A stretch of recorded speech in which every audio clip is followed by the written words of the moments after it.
RV fires are on the rise, a 4-hour line to begin a hike at a national park, changes to RV makers' floor plan offerings, state parks try to solve the no-show problem, a dramatic RV chase, and more. It's time for the latest in RV and camping news. I'm Jason Epperson, and welcome to the RV Miles News Roundup, where we provide you with the latest news and information about camping and road trip travel. I'm recording inside for the very first time in a while because the incredible cicada invasion, well, it's hitting me here. We're near Dayton, Ohio, and it's been following us from North Carolina through Virginia. They'll be gone in a few days, folks, but if you're in the areas where the cicadas are here, boy, are they loud. Our top story this week comes from Boondockers Welcome. The popular membership organization announced Thursday that they've sold the 9-year-old company to Harvest Hosts. Harvest Hosts and Boondockers Welcome have always solved the same problem for RVers: easy, affordable overnight parking, but from different angles. Harvest Hosts sets RVers up with businesses like farms, wineries, museums, and golf courses, while Boondockers Welcome connects RVers with other members who let people park in their driveways and yards. Members who let their land be used get free membership after meeting certain criteria and are offered insurance to cover any mishaps. In short, Boondockers Welcome is a community where Harvest Hosts is a service. So the purchase has many members wondering if the sale will mean big changes to Boondockers Welcome. In an email, founders assured that the company will be in good hands, praising Harvest Hosts CEO Joel Holland for the way that he's grown the network by leaps and bounds. The two services will remain separate, though one can imagine that Harvest Hosts may build a membership tier that includes both at a discounted rate. I think you can also expect Boondockers Welcome to begin following the same pricing model as Harvest Hosts, a yearly increase and lots of 15% discounts offered by everybody. Harvest Hosts CEO Joel Holland told us in an email that members can expect the same great experiences they're used to, with more excitement to come and additional places to explore and memories to make, hinting at new features that might be around the corner. Americans headed to the outdoors in droves over Memorial Day weekend. Zion was one of the many national parks reporting huge crowds. In response to updated CDC guidance on transit systems and COVID-19, Zion discontinued the reservation system for their shuttle into Zion Canyon just before the weekend began, meaning anyone could ride at any time. Memorial Day weekend is always the busiest weekend for Zion, and on Sunday, the park reported a 2-hour wait for the shuttle and a whopping 4-hour wait just to begin the popular Angels Landing hike. KOA campgrounds reported 80% more campers checked in Memorial Day weekend compared to 2020, and 14% more than the company's record-breaking year of 2019. That growing demand has led KOA to improve search functionality at KOA.com, allowing guests to see availability across their network of campgrounds when booking online. Our research and system numbers make it clear that camping is surging, said CEO Toby O'Rourke. It's critical that KOA.com provides campers the tools and ease of use that they need to find quality sites easily across our campgrounds. Hey, if you're looking for route navigation on your phone that takes into account the length and the height of your RV, look no further than the TOGO RV app, sponsor of this episode, which also includes checklists, maintenance reminders, and recall alerts for your specific RV and more. The app is free, but a $39 per year membership gets you access to the navigation features and our Village, OvernightParking.com, and Road Trippers Plus memberships, all included, plus a host of discounts on products like tires and batteries. You can get $10 off with the code RVMiles10X. RV manufacturers are cutting way back on floor plan offerings as the model years begin to change this summer, according to friend of the show Josh Winters over at the Haylett RV YouTube channel. Josh says that focusing on specific floor plans, the most popular ones, is helping to streamline the busy production process as the RV industry tries to crank out as many units as possible while still being hampered by supply chain issues. Raw materials and components are a huge issue still. One manufacturer tells me that Luan plywood and glue are their biggest challenges, and Class B and C manufacturers are having a hard time securing chassis from the big automakers due to the big computer chip shortage. But outlooks are positive for those issues to be ironed out in the next couple months. While Ford trucks sit parked at the Kentucky Motor Speedway awaiting components, GM says that they're ready to kick back into high gear as the silicon shortage begins to wane. A good portion of vehicles across the board are selling at close to MSRP and sometimes more right now.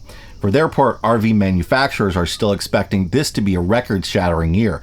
Over 575,000 units are expected to be built this year, which would be a 34% increase over the 2020 year-end total and a 14% gain over the record high of 504,600 units in 2017. Have you ever booked a state park campground for a busy weekend and got one of the last sites, only to arrive and find out the campground was half empty?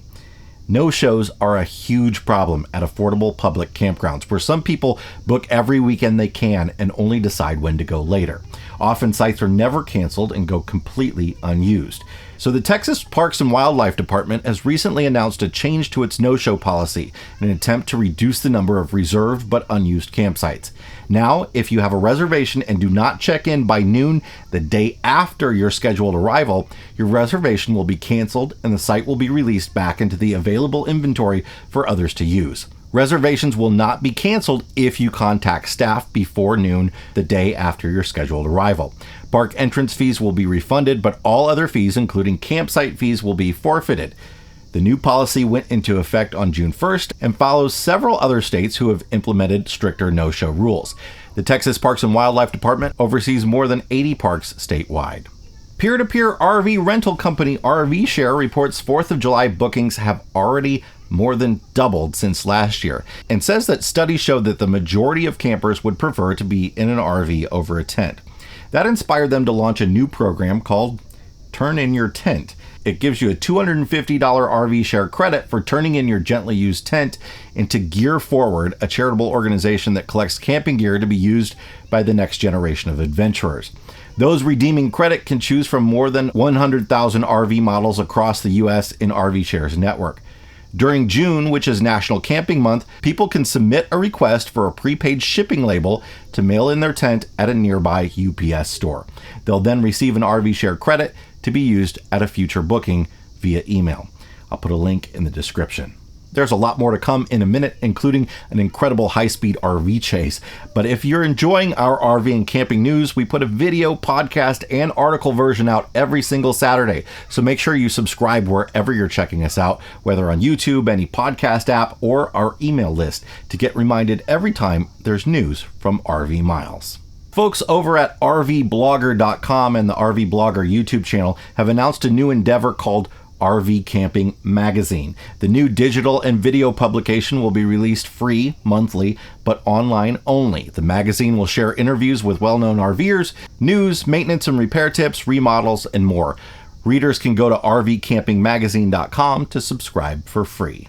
Several RV fires were reported across the country over Memorial Day weekend, including one in Sulphur, Louisiana, where Houston River Fire Chief Dean Lapp says that this is the 4th RV fire that his department has worked since the onset of COVID-19. He told KPLC, the local NBC affiliate, that RV fires are getting more and more common, and that this one, like many, started with the refrigerator.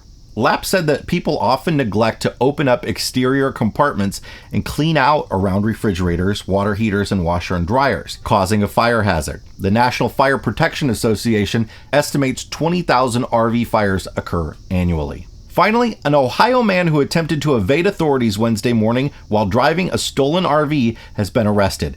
A suspicious person was reported trying to break into vehicles, and when a deputy arrived on scene, an RV peeled out with doors still open, the slide out, and a power cord flying behind it. The deputy tried to pull the RV over, and when the driver refused to stop, officers deployed 2 tire deflation spikes. The suspect kept driving, running into other vehicles and through some backyards until he got stuck.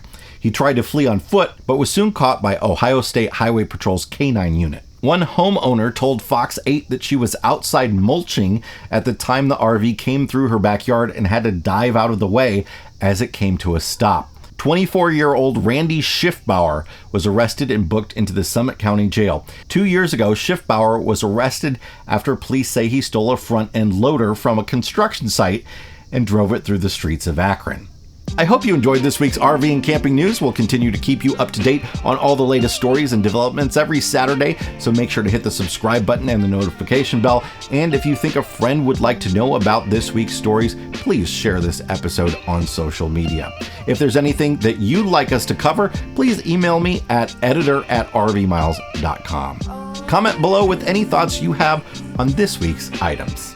Been wondering when we'd start hearing about campsite scalping. Guessing it's a big business in camping hotspots like Florida in winter and Michigan in the summer. We'd like to hear more from the state and federal organizations about clamping down on this, as well as no-shows. Honestly, scalping campsites has been a big deal for a long time, and they've actually solved it quite a bit. It was a lot worse maybe 10 years ago or so. I mean, there have always been campgrounds that are very popular on busy weekends in our national park. Luckily, it's not as bad as it used to be, but it is rearing its head a little bit more right now as camping is booming. Prices of RVs are out of control, just like when everyone was hoarding toilet paper. What's driving the market for RVs? Well, there's so much, but I really think we had a fast forward. You know, I mean, RVing has always been sort of as any business is, a sort of up and down cycle. We were starting to head into a downturn with RV sales a little bit. January and February of last year were not looking so hot. COVID hit, and I think we just sort of skipped that downturn and we moved on to the next bump. So it's going to be popular for a while. There is not going to be some mass sell-off of RVs happening later this year, anything like that. But also, one of the biggest drivers is the fact that it's hard to get an RV. It's not that the sales have been so crazy. They've been great, but they haven't been so crazy because dealers just don't have a lot of inventory to offer right now. So that's the big thing pushing up prices, is available inventory.